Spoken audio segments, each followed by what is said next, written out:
హనుమకొండ జిల్లా షాయంపేట మండలం పెద్దకొడపాక గ్రామంలో ఉన్నటువంటి పురాతనమైన శివాలయం శ్రీ రాజరాజేశ్వర స్వామివారి పుణ్యక్షేత్రం. గత 1000 సంవత్సరాల క్రితం కాకతీయ రాజులు శివారాధన చేస్తూ ఈ యొక్క శివాలయాన్ని నిర్మించడం జరిగింది. కాకతీయులు నిర్మించిన ప్రథమ దేవాలయంగా ప్రసిద్ధి చెందిన పుణ్యక్షేత్రం ఇది.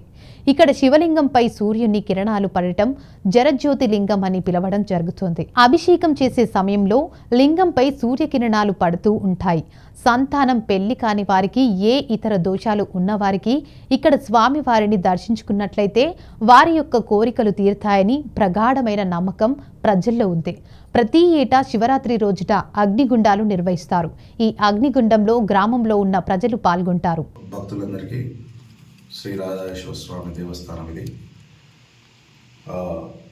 ఓరుగల్లు సామ్రాజ్యంలో గత దాదాపు 1000 సంవత్సరాల కింద కాకతీయులు పాలన చేశారు. ఈ కాకతీయులు వీళ్ళు శివారాధన చేసేవాళ్ళు. ఈ కాకతీయ సామ్రాజ్యంలో ప్రప్రథమంగా వరంగల్ కిలా కూడా వాళ్ళ నివాసం ఉండేది. అక్కడి నుండి ఇక్కడ మన పెద్దకొడపాక గ్రామం, షాయంపేట మండలం పెద్దకొడపాక గ్రామంలో కాకతీయులు నిర్మించిన ప్రథమ దేవాలయంగా ఇక్కడ చెప్పబడుతుంది. ఈ దేవాలయంలో వాళ్ళు కాకతీయులు నిర్మించిన 365 రోజులకు 365 దేవాలయాలు నిర్మించారు. అంటే ప్రతిరోజు ఒక శివాలయము దర్శనం చేసుకునేవాళ్ళు. వాళ్ళు శివారాధన చేస్తూ అదేవిధంగా శివునికి విష్ణువుకి భేదం లేకుండా త్రికూటాలయాలు నిర్మించారు. త్రికూటాలయం అంటే అటు సూర్య దేవాలయం ఉంటుంది, ఇటు విష్ణువాలయం ఉంటుంది, శివాలయం ఉంటుంది. ఈ 3 కలిస్తే త్రికూటాలయాలు అంటారు. ఈ త్రికూటాలయాలు నిర్మించుకుంటూ పోయారు వాళ్ళు. అందులో భాగంగా ఇది ప్రథమ దేవాలయం పెద్దకొడపాకలో.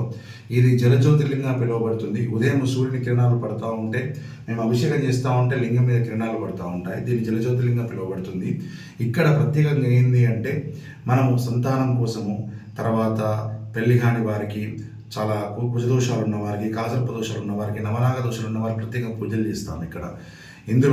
ఇక్కడ ఉన్న ఇప్పుడు ప్రజెంట్ వరంగల్ సిపి గారు కానీ ఇక్కడ ప్రతి శివరాత్రి చాలా ఘనంగా జరుగుతుంది. అగ్నిగుండాలు నిర్వహించబడుతుంది. చాలా అమెరికా నుంచి నాకు దగ్గర ఒక 10 మంది భక్తులు కూడా వస్తారు ఓన్లీ శివరాత్రి కోసం ప్రత్యేకంగా.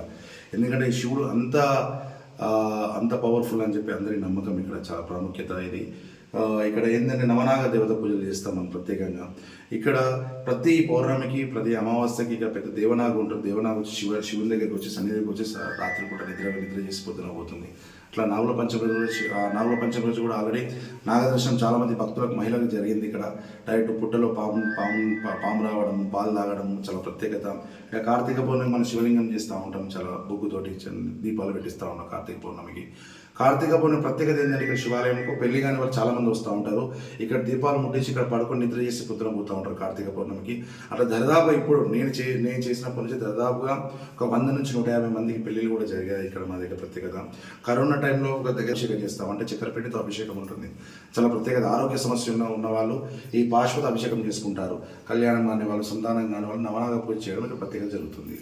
ఇది ఇక్కడ మా ప్రత్యేకంగా ఏంటంటే దశదిగ్బంధన విగ్రహం అంటారు దీన్ని. సప్తమాత్రికులు, అదేవిధంగా అటు గణపతి 3 తలల పాము, ఇటు 5 తలల పాము, నాగదేవత విగ్రహం ఇది ప్రతిష్ఠించి క్షేత్రపాలకుడు అనమాట. ఇది భారతదేశంలో ఉన్నటువంటి ఏకైక విగ్రహం ఇక్కడ క్షేత్రపాలకుడు. అన్ని కలిపిన క్షేత్రపాలకుడు. 360 దేవాలయాలకు, వైస్తాపాల గుడికి, రామప్ప గుడికి, ఇలాంటి కాకతీయ దేవతలు అన్నిటికీ క్షేత్రపాలకుడు. ఇక్కడ మేము ప్రత్యేకంగా సంతానం కోసం, పెళ్లి కోసం ప్రత్యేకంగా పూజ చేయడం జరుగుతుంది. ఇది విష్ణుమూర్తి విగ్రహం అండి. ఈ విష్ణుమూర్తి విగ్రహం ధ్వంసం అయిపోయింది 400 సంవత్సరాల కింద ముస్లిం పాలనలో. తుగ్లక్ పాలనలో ఎన్నో చేయిలు నరికేశారు. ఆ చేయిలు తీసేశారు. తర్వాత ఏంటంటే ధ్వంసమైన విగ్రహారాధనకి సాంప్రదాయ ప్రకారం, వీరశైవ ఆరంభ ప్రకారం కానీ, హిందూ సాంప్రదాయ ప్రకారం కానీ, మన ఈ వైష్ణవ సాంప్రదాయం ప్రకారం కానీ చూసుకున్నట్టయితే మనము ఈ చేయిలో ఏదైతే ధ్వంసం అయిపోతుందో ధ్వంసం అయిపోయిన విగ్రహాలు పూజకు పనికిరాదని చెప్పి దీన్ని ఇలా ఉంచడం జరిగింది. ఈ బీఆర్కే న్యూస్ ఛానల్ ద్వారానైనా ఈ యొక్క దేవాలయము చాలా మన పూర్వీకులు మనకి ఇచ్చిన చాలా కొన్ని వేల కోట్ల ఆస్తి. దీన్ని కాపాడుకుందాం.